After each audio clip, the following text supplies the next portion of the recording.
O que deveria ser apenas mais uma entrevista no programa de Pedro Bial, rapidamente se transformou em um dos momentos mais tensos já transmitidos ao vivo na TV brasileira. De um lado, Nicolas Ferreira, deputado federal, um dos políticos mais influentes da nova geração conservadora, conhecido por sua oratória afiada e sua postura firme contra o ativismo ideológico da mídia.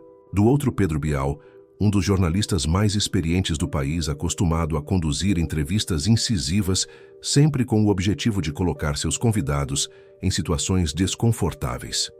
O tema da noite: o papel da imprensa na democracia e a suposta imparcialidade do jornalismo brasileiro. Desde os primeiros minutos, Bial tentava conduzir o debate como sempre fez, utilizando perguntas retóricas e insinuações sutis para tentar colocar Nicolas na defensiva. A estratégia era clara: desmoralizar o deputado, enquadrá-lo como um radical e descredibilizar suas críticas à mídia. Mas algo inesperado aconteceu. Nicolas, ao invés de recuar, assumiu o controle da conversa.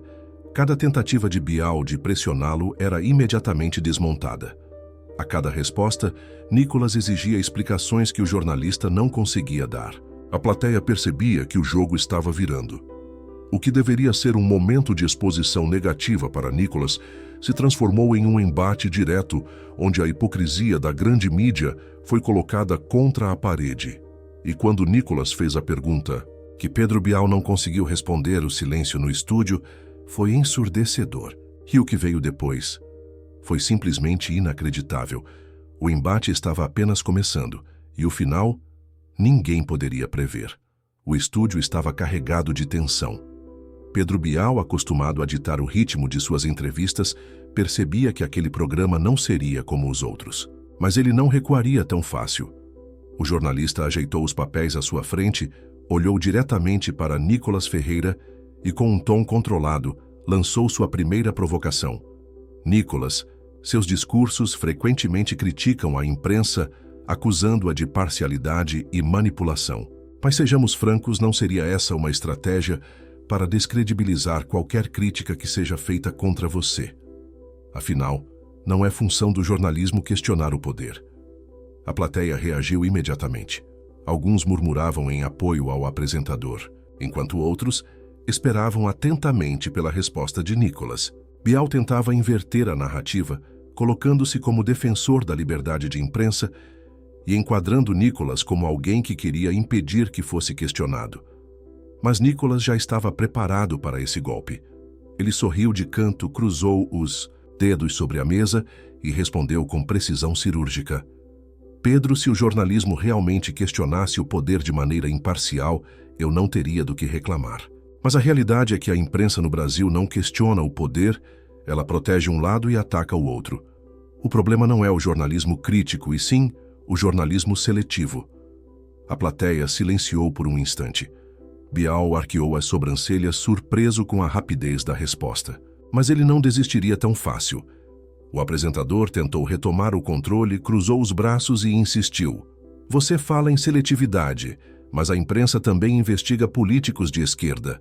O que acontece é que a direita, especialmente figuras como você, muitas vezes se colocam como vítimas da mídia para evitar assumir responsabilidades. Não acha que esse discurso de perseguição é conveniente demais? O tom era provocativo. Bial queria pintar Nicolas como alguém que se fazia de vítima, em vez de assumir suas falhas. Mas Nicolas não se intimidou. Ele se inclinou ligeiramente para a frente e contra-atacou com força. Pedro, vou te fazer uma pergunta simples. Você acha que a imprensa trata políticos conservadores da mesma forma que trata políticos progressistas? Você acha que os erros de um lado são cobrados da mesma forma que os erros do outro? Bial tentou responder de imediato, mas Nicolas não deu espaço. Porque eu posso te listar dezenas de casos em que a grande mídia blindou escândalos, abafou denúncias e até justificou erros grotescos de figuras políticas porque pertenciam ao lado certo da história. Mas quando um conservador comete um deslize, a imprensa cai em cima, como se fosse um crime contra a humanidade. Isso é jornalismo ou é militância? A plateia ficou dividida. Parte aplaudiu discretamente, enquanto outros trocaram olhares nervosos. Pedro Bial se mexeu na cadeira tentando encontrar uma resposta que recuperasse o controle da conversa. Mas Nicolas já tinha desferido o primeiro golpe certeiro. Bial sabia que precisava reagir rápido ou perderia totalmente o comando da entrevista. E a tensão só aumentava. Pedro Bial tentava esconder seu desconforto, mas era evidente que Nicolas Ferreira havia assumido o controle do debate. O jornalista, acostumado a conduzir entrevistas com tranquilidade, agora parecia pressionado, como se estivesse perdendo terreno a cada resposta afiada de Nicolas. Mas ele não desistiria tão fácil. Bial respirou fundo, adotou um tom mais incisivo e tentou um ataque mais direto. Nicolas, você fala como se houvesse uma grande conspiração da mídia contra você e seus aliados, mas os fatos mostram outra coisa. O jornalismo investiga, questiona e informa. Se certas figuras políticas recebem mais críticas do que outras, talvez seja porque suas falas e atitudes realmente merecem esse escrutínio.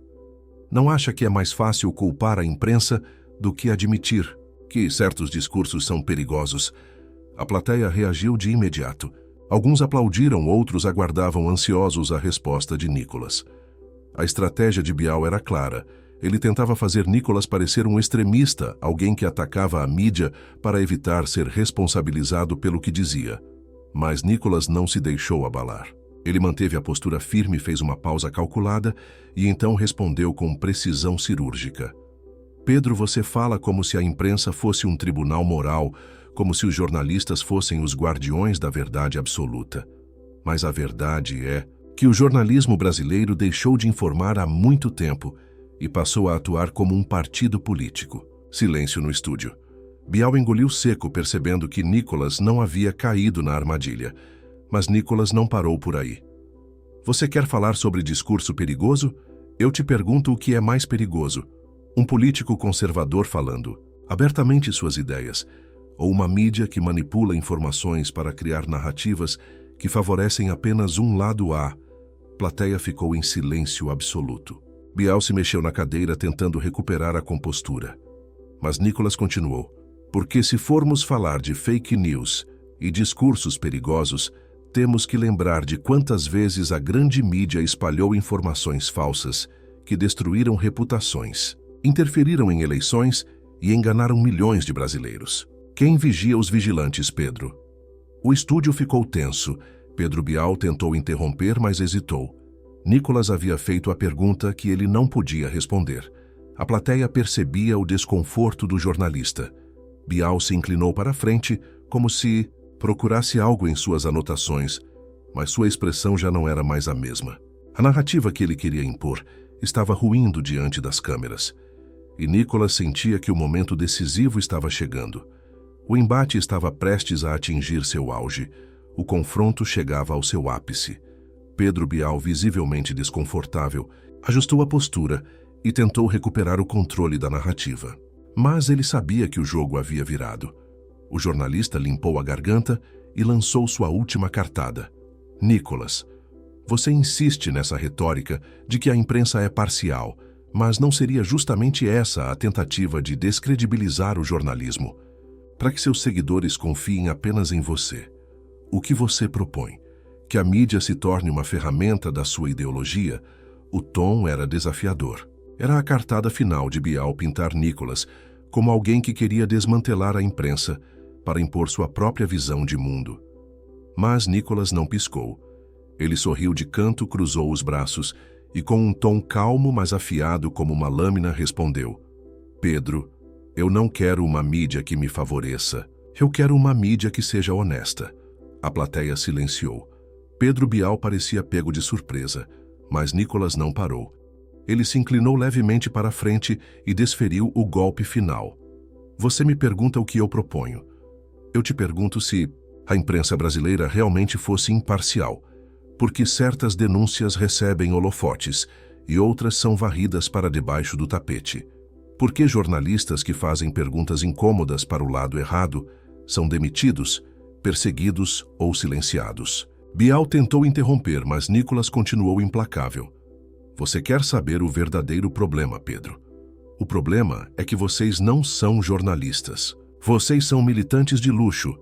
Vocês criam narrativas, selecionam quem pode ser criticado e quem deve ser protegido. E quando alguém ousa contestar isso, vocês o chamam de perigoso. Pedro Bial se recostou na cadeira. Seu rosto estava visivelmente abatido. Ele não tinha resposta. E nesse momento, a plateia percebeu o que havia acabado de acontecer. O jornalista que passou anos expondo e desconstruindo seus convidados agora estava em silêncio absoluto diante de milhões de espectadores. Mas o que aconteceu a seguir chocou a todos. Pedro Bial desviou o olhar, respirou fundo e passou a mão no rosto. Seu tom de voz, antes firme e desafiador, agora tremia levemente. Ele tentou dizer algo, mas sua voz falhou. E então, seus olhos marejaram. O estúdio ficou em silêncio absoluto. Pedro Bial, um dos maiores jornalistas do país, agora estava emocionalmente abalado, sem saber como continuar. A câmera focou em Nicolas Ferreira, que apenas observava a cena sem necessidade de dizer mais nada. O embate havia sido finalizado. E o estrago era irreversível. A repercussão seria brutal e a internet não perdoaria. O estúdio estava em choque. Pedro Bial, antes seguro e confiante, agora estava visivelmente abalado. Seu rosto, antes inexpressivo e profissional, agora estava tenso. Os olhos marejados, o tom de voz vacilante, como se estivesse processando o que acabara de acontecer. Nicolas Ferreira não precisou dizer mais nada. O silêncio no estúdio falava por si só. O moderador, claramente desconfortável, tentou intervir. Vamos manter o respeito entre os debatedores. Pedro, você gostaria de acrescentar algo antes de encerrarmos, Bial? Respirou fundo, olhou para o chão e hesitou. Ele procurava palavras, mas elas simplesmente não vinham. O jornalista que passou anos desafiando políticos e figuras públicas com perguntas afiadas, agora não tinha uma única resposta. E então, pela primeira vez na história do programa, Pedro Bial abaixou a cabeça diante de um entrevistado. A plateia não sabia como reagir. Alguns se entreolhavam sem acreditar no que estavam testemunhando. Outros tentavam conter sorrisos discretos, percebendo que aquele momento entraria para a história. Nicolas Ferreira havia vencido, não por gritos, não por insultos, mas simplesmente por expor verdades que ninguém antes havia tido coragem de dizer na frente das câmeras. E Pedro Bial sabia disso. O programa terminou de maneira abrupta, com o mediador encerrando com um tom frio e artificial. Agradecemos a presença dos nossos debatedores. O público agora pode refletir sobre os pontos apresentados e tirar suas próprias conclusões. Mas não havia mais conclusão a ser tirada. O embate estava encerrado. E agora, o país inteiro falaria sobre isso. A repercussão seria devastadora. O debate tinha terminado, mas o impacto do embate estava apenas começando. O programa mal havia saído do ar e as redes sociais explodiram. Hashtags dominaram os trending topics. Bial sem respostas. Nicolas expõe Bial. Choro ao vivo. Os cortes do debate viralizaram instantaneamente. Trechos onde Pedro Bial hesitava, gaguejava e evitava olhar para Nicolas foram compartilhados milhares de vezes. Nos comentários, a reação do público era unânime. Isso foi um massacre intelectual. Nicolas destruiu. Bial acostumado a desconstruir. Os outros foi desconstruído ao vivo. Nunca imaginei que veria Pedro Bial sem palavras. Histórico. A grande mídia entrou em modo de contenção de danos. Portais de notícias tentaram minimizar o ocorrido, publicando manchetes como Pedro Bial e Nicolas Ferreira travam debate acalorado sobre imprensa e política. Discussão entre Bial e Nicolas gera polêmica nas redes sociais. Nicolas confronta jornalista e programa termina sob tensão. Mas o público não comprou a narrativa. Os comentários nessas matérias foram esmagadores. Olha a mídia tentando proteger o Bial. Todo mundo viu o que aconteceu. Se fosse o contrário. Diriam que Nicolas foi humilhado, hipocrisia pura. Foi um verdadeiro nocaute. O sistema não estava preparado para essa derrota. Enquanto isso, Nicolas Ferreira permaneceu em silêncio. Ele não precisou rebater, não precisou se justificar, não precisou publicar nada. O debate falava por si só. Mas no dia seguinte, Pedro Bial tentou amenizar os danos. Em uma entrevista curta, ele tentou justificar seu comportamento. A entrevista foi intensa, mas faz parte da democracia termos debates duros. Seguimos firmes pelo jornalismo independente. O público não perdoou. Agora vem pagar de democrata. Ontem quase chorou ao vivo. Tradução: ele sabe que perdeu e está tentando salvar a imagem. Respeito é aceitar que perdeu e não tentar reescrever o que aconteceu. O estrago era irreversível. O debate, que deveria ser uma tentativa de expor Nicolas Ferreira, se tornou um dos momentos mais embaraçosos da carreira de Pedro Bial. E Nicolas Ferreira saiu do embate mais fortalecido do que nunca. Agora, só restava uma pergunta para quem assistiu a tudo isso: quem realmente venceu esse debate? Deixe seu comentário abaixo, compartilhe este vídeo e inscreva-se no canal, porque a verdade, por mais que tentem escondê-la, sempre encontra um jeito de aparecer.